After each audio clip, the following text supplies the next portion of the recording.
सगळ्यांना नमस्कार, मी प्रिया आणि आज आपण बघणार आहोत अगदी सोप्या पद्धतीने आणि घरच्या साहित्यापासून तयार होणारी स्वादिष्ट रव्याची बर्फी। ही बर्फी बनवायला खूप सोपी आहे आणि चवीला एकदम मऊ स्वादिष्ट लागते। सणासुदीला किंवा घरी काहीतरी गोड खावंसं वाटत असेल तर ही रेसिपी नक्की करून पहा। चला तर मग जास्त वेळ न घेता रव्याची परफेक्ट बर्फी कशी बनवायची बघूया। बर्फी हे तयार करण्यासाठी सुरुवातीला एका भांड्यात 1 वाटीपर्यंत दूध घालायचं आहे। यामध्ये पाऊण वाटीपर्यंत पाणी घालणार आहोत। सोबतच यामध्ये केशरचे काही कांड्या घालायचा आहे आणि कमी आचेवर दुधाला गरम करून घेणार आहोत। आता दूध हे गरम होईपर्यंत दुसरीकडे गॅसवरती कढई मांडायचा आहे। यामध्ये पाव वाटीपर्यंत तूप घालणार आहोत। तूप हे छान असं गरम झाल्यावर यामध्ये एक मोठा चमचा मनुके आणि काजू घालायचा आहे आणि कमी आचेवर हे परतवून घेणार आहोत। काजू आणि मनुके हे लाईट असं परतवून घेतल्यानंतर आता यामध्ये 1 वाटीपर्यंत रवा घालायचा आहे। रवा घातल्यानंतर गॅसची आच मंदच ठेवायचा आहे आणि मंद आचेवर रवा हे छान असं भाजून घेणार आहोत। रवा हे भाजून घेताना गॅसची आच जास्त ठेवायची नाही। रवा सतत हलवत राहायचा आहे म्हणजे तो तळाला लागणार नाही आणि रवा हे एकसारखा भाजला जाईल।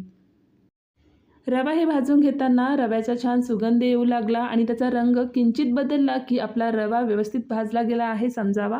तर तुम्ही इथे बघू शकता रवा हे छान असं भाजला गेला आहे आणि त्याचा रंग थोडासा चेंज झालेला आहे। कमी आचेवर रवा भाजण्यासाठी इथे मला 6 ते 7 मिनिटे लागलेले आहेत। तर रवा हे छान असं भाजला गेला आहे आणि इकडे दूधसुद्धा गरम झालेलं आहे। आता गरम केलेलं दूध रव्यामध्ये सावकाश घालायचं आहे कारण इथे रवासुद्धा गरम आहे आणि दूधसुद्धा गरम असल्यामुळे चटके हे लागू शकतात। पूर्ण दूध हे रव्यामध्ये घातल्यानंतर लगेच चमचेने मिक्स करायचं आहे म्हणजे गुठळ्या हे होणार नाही। रवा दूध छान शोषून घेईपर्यंत हे मिश्रण मंद आचेवर चांगल्या प्रकारे शिजवून घ्यायचं आहे। रवा दूध हे छान असं शोषून घेतल्यानंतर आता यामध्ये साखर घालायचं आहे। तर इथे मी अर्धी वाटीपर्यंत साखर घालत आहे। आपल्याला जितका गोड लागते त्यानुसार इथे आपण कमी जास्त करून घेऊ शकतो। साखर यामध्ये घातल्यानंतर मिश्रण हे थोडं पातळ होईल त्यामुळे सतत हलवत राहायचं आहे। आता यामध्ये वेलची पावडर घालायचा आहे। तर अर्धा चमचा इथे मी वेलची पावडर घालत आहे। यामुळे बर्फीला खूप छान सुगंध आणि चव येतो। आता हे मिश्रण सतत हलवत मंद आचेवर शिजवायचं आहे। हळूहळू मिश्रण घट्ट होऊ लागेल आणि कढईच्या कडा हे सोडू लागेल।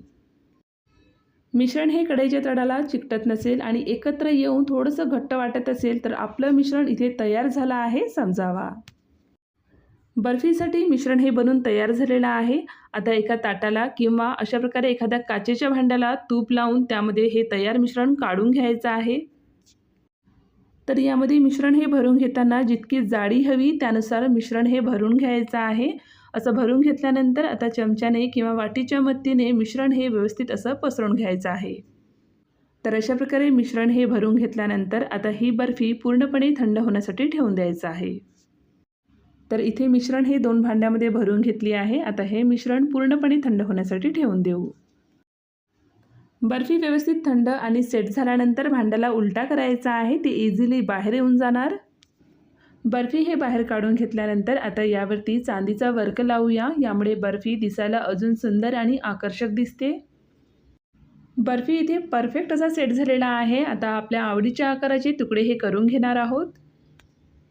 तर अशा प्रकारे आपली सुंदर मऊसर आणि स्वादिष्ट रव्याची बर्फी इथे बनून तयार आहे। एकदम सोप्या पद्धतीने आणि घरच्या साहित्यापासून बनवलेली ही बर्फी नक्की करून पहा। चवीला खूपच छान लागते आणि घरातील सगळ्यांनाच नक्की आवडणार।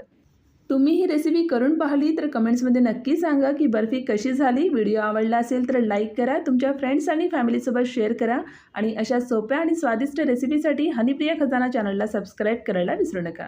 पुन्हा भेटूया अशाच एका नवीन रेसिपीसोबत। धन्यवाद।